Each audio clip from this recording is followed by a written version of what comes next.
La revue de presse des hebdos, des magazines que vous lirez peut-être si vous êtes en vacances, sur la plage, à la campagne, sous la couette, ce que vous faites peut-être maintenant. Il y en a pour tout le monde. Hein. Oui, cette semaine, il y a à boire et à manger dans les kiosques. À boire avec Cuisine et Vin de France et la revue du vin qui propose 350 adresses dans le vignoble hexagonal où vous attendent des cavistes prêts à vous faire déguster leur breuvage.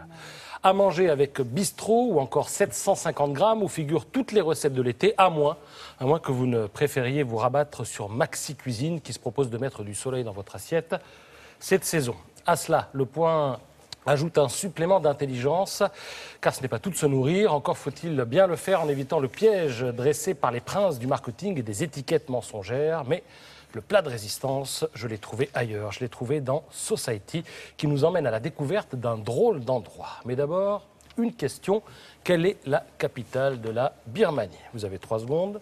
Rangoon. Rangoon, oui, Eh bien mais non. 3 secondes, attends. C'était Rangoon. 3 secondes, car pas de ça a 2 changé. heures, tout, rien. Ce n'est plus Rangoon, ça a changé de nom, ça a changé de place. Il y a maintenant 10 ans, on l'a érigée, cette capitale, au milieu de nulle part, au fin fond des rizières. Ainsi l'a voulu la junte militaire. Alors la capitale s'appelle désormais, accrochez-vous, Naypyidaw. Naypyidaw, capitale de la Birmanie, mais surtout capitale de l'absurde, si l'on en croit Sophie Tardy-Joubert, l'envoyée spéciale du magazine Society. Ce que vous voyez là, c'est la pagode qui symbolise la ville. Et ce que vous allez voir, c'est le résumé de l'absurdité de la situation. Regardez, une avenue de 20 voies. Alors celle-ci mène au Parlement. On y croise de temps à autre une voiture ou une mobilette.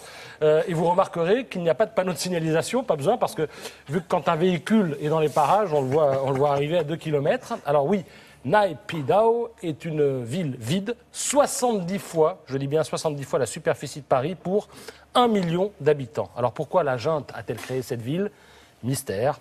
Certains disent que la réponse est dans le nom même de la ville. Naypyidaw signifie palais des rois, donc ce serait de la pure mégalomanie.